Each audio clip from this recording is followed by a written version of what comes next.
O pior terremoto dos últimos 200 anos. Durante a semana, vários pedófilos foram presos. Deus vai julgar a nossa terra. Quem vai acabar é a raça humana. Pra quem pensava que o país da pizza era a Itália, pra quem achava que a fome matava só na Somália. Eu acho que é ver um lugar desse, sem ter dignação, ter lugar digno pra morar. Que talvez você nunca viu. Cada rebelião aqui, tiozão, é uma Chernobyl.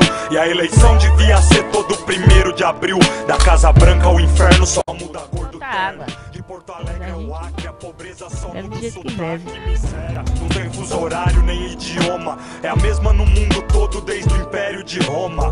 E o som de estômago vazio roncando não muda do árabe pro castelhano. A fome é a única língua universal. Sem tradução, fala com a expressão facial.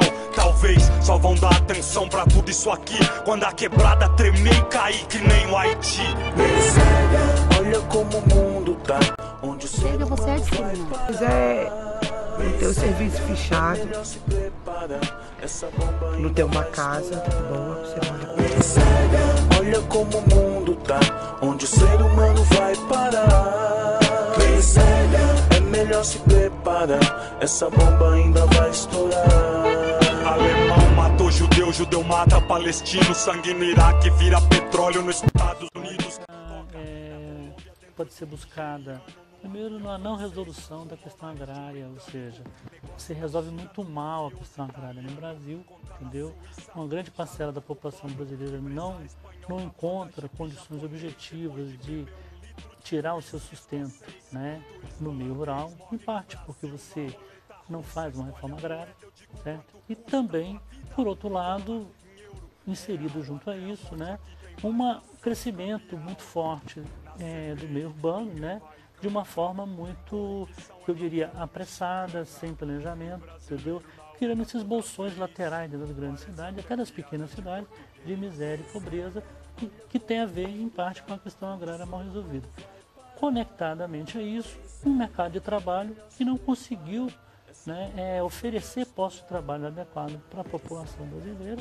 E, infelizmente, tudo isso aconteceu, por exemplo, nos anos 60 e 70, onde o Brasil cresceu de forma como a China cresce hoje, entendeu?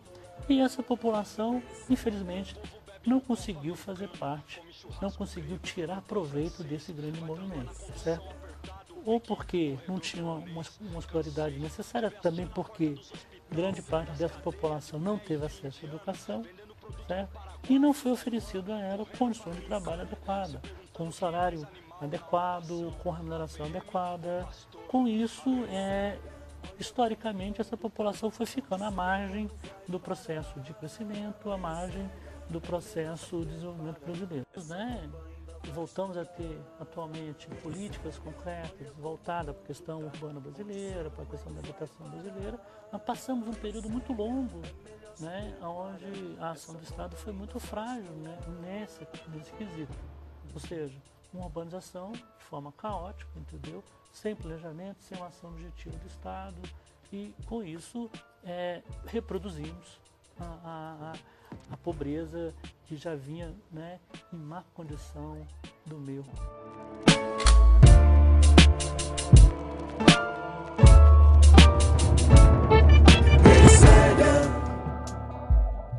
Atingimos em 2010 o menor nível de desigualdade dos últimos 50 anos.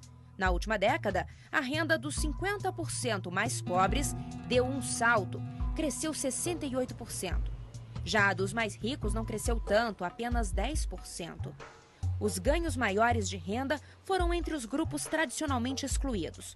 Mulheres ganharam mais do que homens, negros do que brancos, os brasileiros do Nordeste mais do que os do Sul. E os do campo mais do que os da metrópole. A renda dos analfabetos cresceu 47% na década, enquanto a de quem tem pelo menos o curso superior incompleto caiu 17%. E nesse movimento, os polos têm se aproximado. Este gráfico da Fundação Getúlio Vargas mostra a diminuição.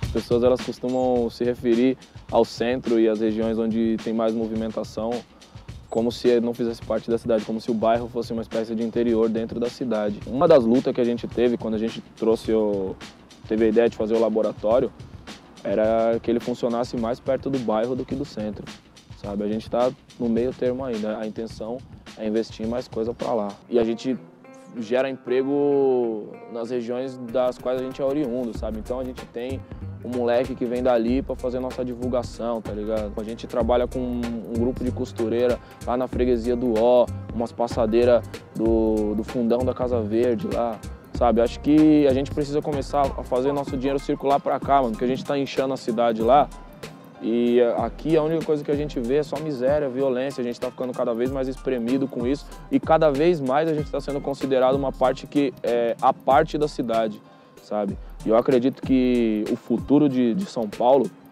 está em saber olhar para a periferia e saber organizar ela de tal maneira que você leva empresa para lá mesmo, faz a vida circular lá, porque por que a cidade trava todo dia de manhã? A cidade trava todo dia de manhã porque o cara que mora em Interlagos tem que vir para Santana, porque o cara que mora no Fontales tem que ir para Vila Madalena, tá ligado? Então eu acredito que, mano, boa parte dos problemas de São Paulo vai se resolver quando o governo olhar para a periferia e deixar de entender São Paulo como esse miolo cheio de prédio aqui, sabe? Esse miolo cheio de prédio aí é uma engrenagem, sabe? E o óleo que faz essa engrenagem girar, mano, é essas pessoas que vêm do lado de cá, tá ligado? O dia que os caras tocar nesse ponto mesmo sério, isso é uma coisa que vai desagradar muita gente, e aí isso vai fazer a cidade evoluir. A tecla de levar as coisas para a periferia, das pessoas circularem, não só a gente sair do Fontales e ir para Pinheiros, mas os caras de lá saírem e virem para cá também, porque a circulação é a vida, sabe? O sangue circula no corpo humano, sabe? Se o sangue não vem para essa região aqui, essa região morre. É isso que precisa acontecer. Se as pessoas se veem, se as pessoas saem na rua e se veem, elas não se estranham mais. Porque elas sabem que, assim como tem o branco, tem o japonês, tem o índio, tem o loiro, tem o ruivo, o negro, eles vivem todos na mesma cidade. Eles começam a se ver como habitantes da cidade e isso não acontece.